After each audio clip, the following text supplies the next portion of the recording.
Når man bruger musik til film, er det virkelig, virkelig stor håndtag, så man også skal være meget bevidst om, at det er noget, der sætter sig i seeren i resten af filmen.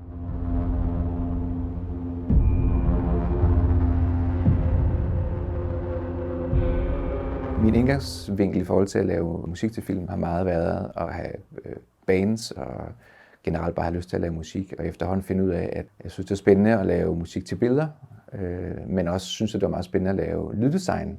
Da jeg så efter nogle år i London søgte ind på Filmskolen i 2007 og kom ind, så endte det egentlig med, at jeg både lavede musik og lyd til de forskellige penneprøver, midtvejsfilm og afgangsfilm, vi havde på Filmskolen. Og da jeg så kom ud fra Filmskolen, så endte jeg så på Alis første spillefilm, der hedder Shelley, og vi lavede også ting sammen på Filmskolen.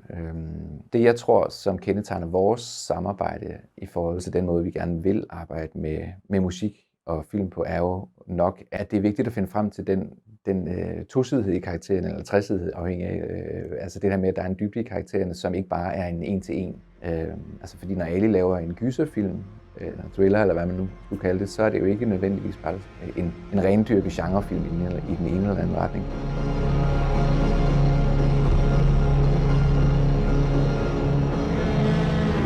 Holy Spider er i virkeligheden en film, som Ali har haft i tankerne i mange år. Da vi så nærmede os, handlede det om at finde ud af, hvad skulle filmens musikalske udtryk være i forhold til stedet, og i forhold til karakteren, og i forhold til tiden, og i forhold til den kultur, som også er væsentligt anderledes end vores. Og for Ali var det vigtigt på den her film, at det ikke var en decideret persisk eller iransk lydende film, eller score. Den skulle have noget moderne, noget nutidigt. Og jeg synes, at det var interessant at udforske, hvad grunge, altså guitar og den der råhed og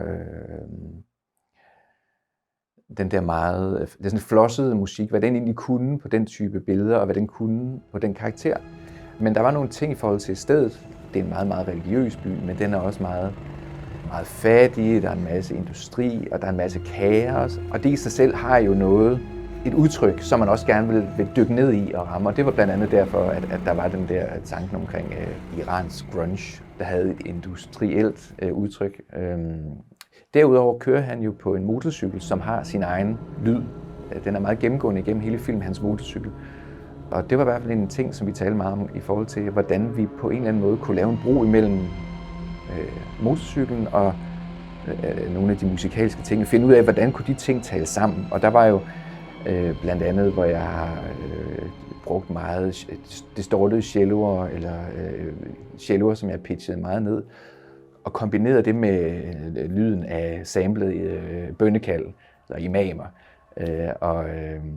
Og så har jeg indspillet en masse guitar oven i hinanden, og en masse persiske strengeinstrumenter, og distortede synthesizer eller Moogs, som jeg har brugt på en måde, for ligesom at finde en måde at kunne komme ind og ud af både af hans sindstilstand og hans lidt, altså de der vanvids raids, han kører på, hvor han vil rense byen.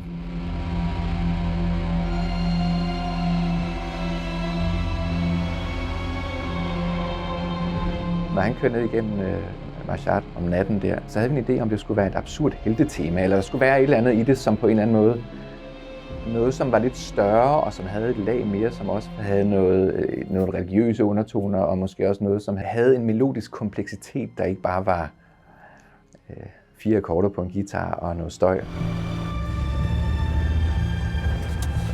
Men filmen har jo så de her 2 temaer, fordi hun har også et tema, som er, hvad skal man sige, mere emotionelt, mere noget, der måske i højere grad også er filmens tema.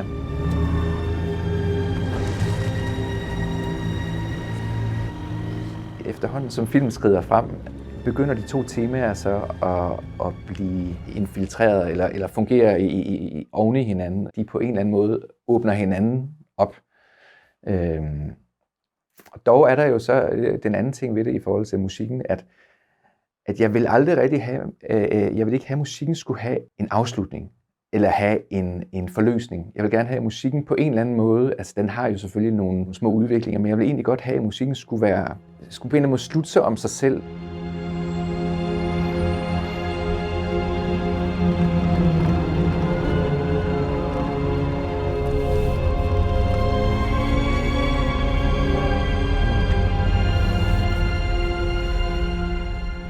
forhold til, at jeg har en baggrund, hvor jeg også har været lyddesigner, så er der muligvis nogle ting, som jeg griber lidt anderledes an i forhold til musik. Og det er nok blandt andet noget med også at se på musik som tekstur. Fordi der er jo også, i musik er der jo, eller i lyd og musik er der jo nogle teksturer, som limer godt på en film, og nogle, som limer mindre godt.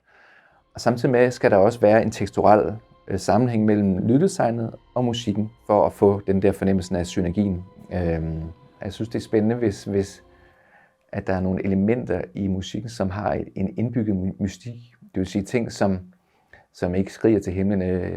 Jeg er violin, eller jeg er ukulele, eller hvad man nu brugte. Ikke? Det synes jeg er spændende, fordi så bor der noget i musikken, som også har sådan en ufremkommelighed, eller har et eller andet, som har et indre liv, som man også skal lære at forstå. Og det synes jeg faktisk er enormt vigtigt, også i forhold til, at vi har at gøre med nogle komplekse karakterer, som har et ret vildt indre liv, og i Saids tilfælde et liv, hvor han på det ene tidspunkt af døgnet er familiefar og arbejder på en byggeplads og en meget afholdt mand, og det næste øjeblik kører rundt om natten og kvæler kvinder